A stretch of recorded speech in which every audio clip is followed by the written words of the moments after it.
Hello everyone, welcome to my new vlog. আজি আমি গৈছো নাজিয়াৰ অগ্নিনৱ মন্দিৰ।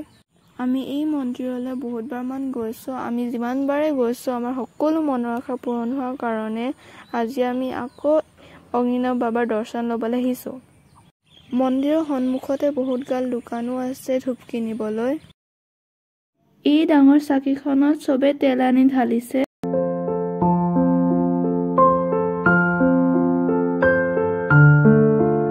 ইয়াত অগ্নিনৱ বাবা পূজা কৰাটো দেখাই আছে।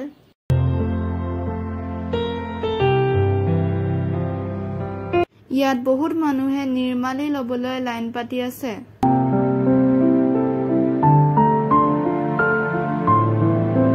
আমাৰ সৌভাগ্য আমি অগ্নিনৱ বাবাৰ দৰ্শন কৰিব পাৰিছো।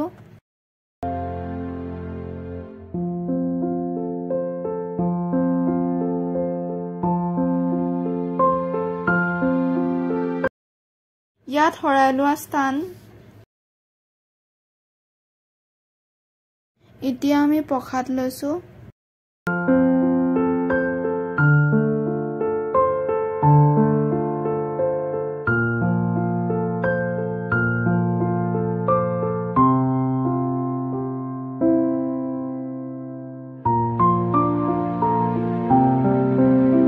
আমি নিৰ্মালি আৰু প্ৰসাদ লৈ বাবাক দৰ্শন কৰি মন্দিৰৰ পৰা ওলাই আহিছো।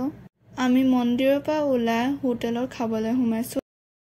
আশা কৰো আপোনালোকৰ ভিডিঅ'টো ভাল লাগিছে। Like, share and subscribe.